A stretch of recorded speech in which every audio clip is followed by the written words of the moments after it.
प्रधानमंत्री नरेंद्र मोदी ने सीएए लागू कर एक बार फिर से रखा संविधान को ताक पर। इलेक्टोरल बॉन्ड और ईवीएम से ध्यान भटकाने की भाजपा की नई रणनीति। चुनाव से पहले भाजपा का खेल हुआ पर्दाफाश। नमस्कार साथियों, इंडिया न्यूज फ्रीक्वेंसी देख रहे हैं आप। इस समय की सबसे बड़ी खबर जिस पर पूरा देश आज चर्चा कर रहा है वह यह है कि आखिरकार 4 साल के लंबे इंतजार के बाद भाजपा सरकार ने सीएए को लागू कर दिया है और आदिवासियों का हक इसी के साथ छीन लिया है। अब आप सोच रहे होंगे कि इससे आदिवासी और मुसलमान कैसे प्रभावित होगा, तो आपको बता दूं कि आदिवासी असम में लगातार कल्चरल डाइल्यूशन को लेकर विरोध प्रदर्शन और आंदोलन कर रहे थे।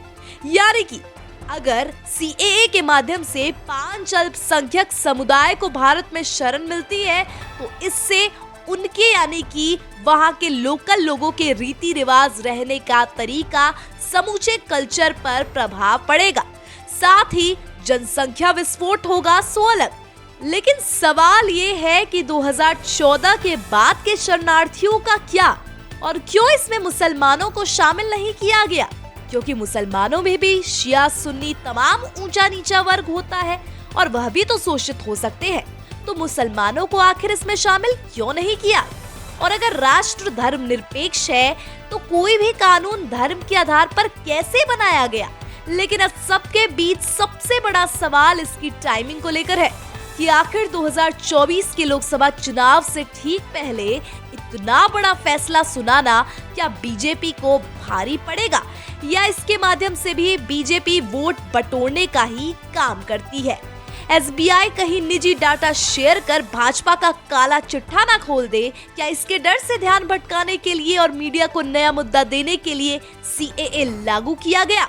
और अब यह लागू हो ही गया है तो अगला नंबर क्या एनआरसी का है?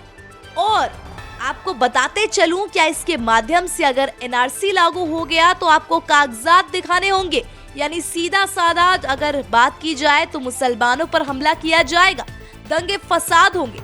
तो क्या 2024 में 400 पार की यही रणनीति पर भाजपा काम कर रही थी जो अब सबके सामने आ चुकी है? फिलहाल इस फैसले को देखकर तो यही हमारी राय है।